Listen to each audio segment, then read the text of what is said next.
নমস্কার, নিউজ 18 প্রাইমে আপনাদের স্বাগত। আপনাদের সাথে রয়েছে আমি প্রিয়াঙ্কা। শুরুতে নজর রাখতেই হচ্ছে বাংলাদেশের দিকে। সংখ্যালঘু অত্যাচার মানল বাংলাদেশ। ভারতকে সংখ্যালঘু অত্যাচারের তথ্য বাংলাদেশের। বিক্রম মিশ্রের সফরের পর নতুন তথ্য বাংলাদেশের। আরো একবার আপনাদেরকে জানাবো, সংখ্যালঘু অত্যাচার মানল বাংলাদেশ। ভারতকে সংখ্যালঘু অত্যাচারের তথ্য এবার বাংলাদেশের।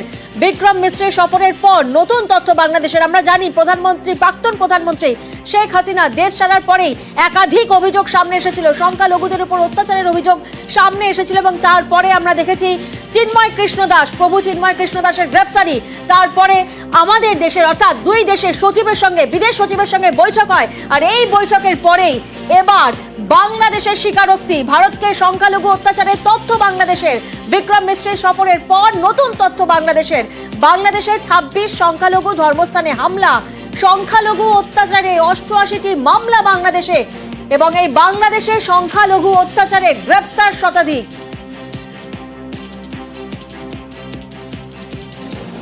ভায়োলেন্স হয়েছে মাইনরিটিকে টার্গেট করে। 70 জন সোফার অ্যারেস্টেড হয়েছেন এই কয়েকটা ঘটনায়, এবং এটা চলমান। এটা আমরা আরো বেশ কিছু 88টা কেস হয়েছে। ধর্মীয় পূজা মণ্ডপ, উপাসনালয় কেন্দ্রিক সহিংসতায় আরো মামলা হয়েছে 26টা।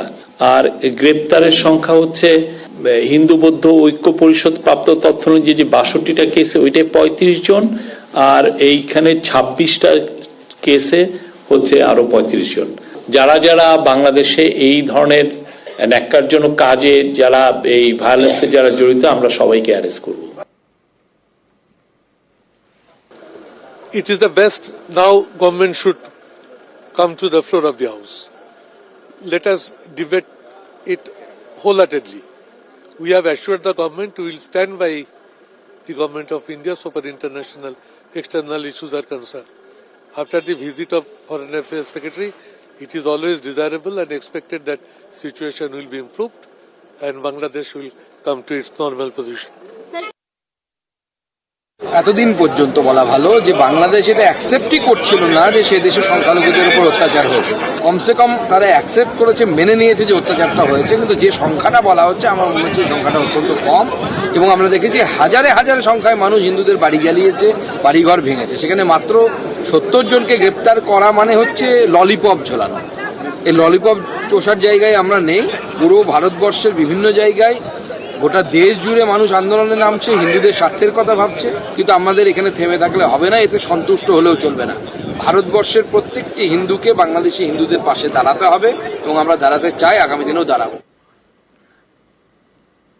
একদিকে যখন বিক্রম মিশ্রির সফরের পর সংখ্যালঘু অত্যাচারের তথ্য ভারতকে দিচ্ছে বাংলাদেশ, অর্থাৎ বাংলাদেশের স্বীকারোক্তি সামনে আসছে, তখন অন্যদিকে বাংলাদেশে সংখ্যালঘু অত্যাচারের প্রমাণ।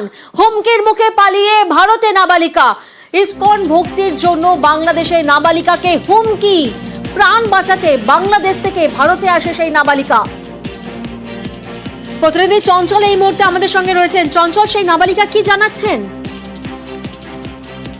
দেখো, তোমাকে জানিয়ে রাখি যে চোপড়া ব্লকের ফতেপুর বিওপিতে বাংলাদেশ থেকে অত্যাচারিত হয়ে ওই নাবালিকা যখন ভারতে ভূখণ্ডে প্রবেশ করে, তখন বিএসএফ ওই নাবালিকাকে আটক করে এবং তারপরে চোপড়া থানা পুলিশের হাতে তুলে দেয় মঙ্গলবার রাতে। তবে ওই নাবালিকার যে দাদু রয়েছে, তার বাড়ি হচ্ছে জলপাইগুড়ি বেলেকবাই এলাকায়। সেই দাদুকে ফোন করে যখন থানায় নিয়ে আসা হয়, তারপরে ওই নাবালিকার আত্মীয় তিনি কিন্তু পরিষ্কার ভাষায় বলে দিয়েছেন যে বাংলাদেশে অত্যাচারিত হওয়ার পরে কিন্তু তিনি প্রাণ বাঁচাতে এই ভারতে ভূখণ্ডে প্রবেশ করেছেন এবং তার যে উদ্দেশ্য ছিল জলপাইগুড়ি ওই আত্মীয় বাড়িতে যাওয়ার। কিন্তু বিএসএফ এর হাতে ধরার পরে কিন্তু চোপড়া থানা পুলিশের হাতে তুলে দেওয়া হয় মঙ্গলবার রাতে।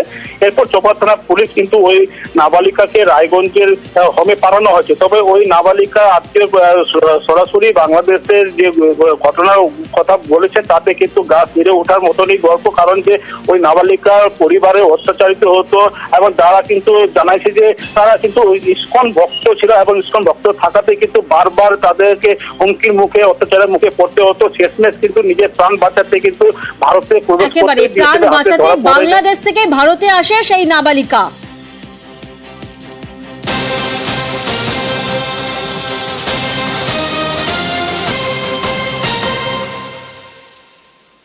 আপনারা শুনলেন, প্রাণ বাঁচাতে বাংলাদেশ থেকে ভারতে যেমন আসে নাবালিকা, তেমন অন্যদিকে বাংলাদেশ থেকে পালিয়ে ভারতে আসেন এক যুবক। রংপুরের ঠাকুরগাঁয়ের বাসিন্দা সেই যুবক। প্রাণ বাঁচাতে বাংলাদেশ থেকে জলপাইগুড়িতে আসেন যুবক। প্রতিনিধি শান্তনু এই মুহূর্তে আমাদের সঙ্গে রয়েছেন। শান্তনু, এই মুহূর্তে সেই যুবক, তিনি নিজের ভয়াবহতার অভিজ্ঞতা কিভাবে জানাচ্ছেন? দেখো, গতকাল রাতেই কিন্তু বিএসএফ সীমান্ত থেকে তাকে আটক করেছে এবং পুলিশের হাতে তুলে দিয়েছে। দীর্ঘক্ষণ বিএসএফ এবং পুলিশ তার সাথে কথা বলেছে এবং আমরা তার সাথে কথা বলার চেষ্টা করেছিলাম, যেটা জানাচ্ছেন যে সেখানকার একটা পরিস্থিতি বর্তমানে ভয়াবহ হয়ে উঠেছে। সেখানে যারা তারা রয়েছেন, তাদের পরিবার রয়েছে, রীতিমতো নির্যাতনের শিকার হচ্ছে সেই পরিবার এবং রীতিমতন গোটা এলাকা, ঠাকুরগঞ্জের যে এলাকায় তিনি বসবাস করেন, তিনি একজন ছাত্র, সেই এলাকায় কিন্তু রীতিমতন অত্যাচারিত তাদের সম্প্রদায়ের মানুষজন এবং তার ফলে কিন্তু রীতিমতন আতঙ্কিত হয়ে রয়েছে প্রতিটা পরিবার ছেড়ে কিন্তু তাকে বাধ্য হয়ে পালিয়ে আসতে হয়েছে। গতকাল রাতে কিন্তু সে সীমান্তে লুকিয়েছিল এবং তারপরেই কিন্তু সীমান্তের থাকা জায়গা দিয়ে সে ভারতে প্রবেশ করে। শুধুমাত্র প্রাণ ভয়ে কিন্তু জীবনের রক্ষা পেতেই কিন্তু সে ভারতবর্ষে প্রবেশ করেছিল।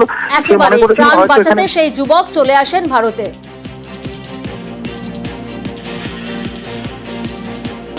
একদম সনাতনী, আমাদের হিন্দুদের উপর অনেক টর্চার হচ্ছে, যার কারণে আমি বাংলাদেশ থেকে ইন্ডিয়াতে আসি। আমরা দেখলাম একদিকে সংখ্যালঘু অত্যাচারের স্বীকারোক্তি বাংলাদেশের, তারপর বাংলাদেশ থেকে ভয়ে এখানে আমাদের দেশে পালিয়ে আসেন নাবালিকা এক যুবক। আর এবার ত্রিপুরা বাংলাদেশ সীমান্তে কড়া নিরাপত্তা। ত্রিপুরা রাখাউড়া সীমান্ত, সেখানে সেনা মোতায়েন করা হয়েছে। ঢাকা থেকে লং মার্চ বিএনপি যুব মোর্চার। ত্রিপুরা রাখাউড়া সীমান্ত পর্যন্ত লং মার্চ। ইন্দো বাংলাদেশ সীমান্তে কড়া পাহারা।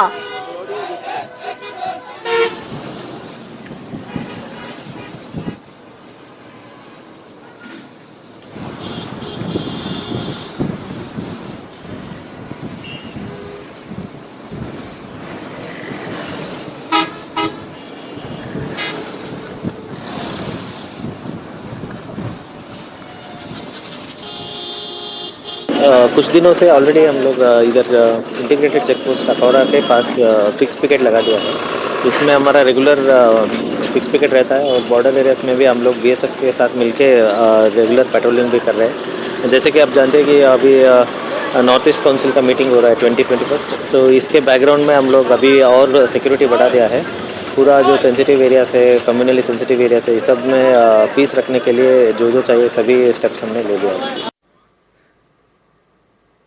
আমরা দেখলাম একদিকে ত্রিপুরা বাংলাদেশ সীমান্ত, সেখানে কড়া নজরদারি, সেনা মোতায়েন করা হয়েছে। অন্যদিকে সুন্দরবন উপকূল, সেখানে বাংলাদেশের ট্রলার আটক। দুটি বাংলাদেশের ট্রলার আটক করল কোস্টগার্ড। আটক 78 জন বাংলাদেশি মৎস্যজীবীও। প্রতিনিধি বিশ্বজিৎ এই মুহূর্তে আমাদের সঙ্গে রয়েছেন। বিশ্বজিৎ, আর বিস্তারিত কি জানা যাচ্ছে? হ্যাঁ, দেখো, গতকাল যেটা খবর পাওয়া যাচ্ছে, এই যে কাকদ্বীপের যে মৎস্যজীবী সংগঠন বা যারা মৎস্যজীবী রয়েছে, যারা সমুদ্রে মাছ ধরেন, তারা যেটা জানাচ্ছেন যে গতকাল যে ভারতীয় জলসীমানার মধ্যে বাংলাদেশি দুটি ট্রলার তারা কিন্তু যখন ফিশিং করছিল এবং সেই সময় ভারতীয় যে উপকূলরক্ষী বাহিনী রয়েছে তারা কিন্তু তাদেরকে ধরে ফেলে এবং তাদেরকে ইতিমধ্যে আটক। সেই দুটি ট্রলারে মোট 78 জন বাংলাদেশি মৎস্যজীবী। বেশ,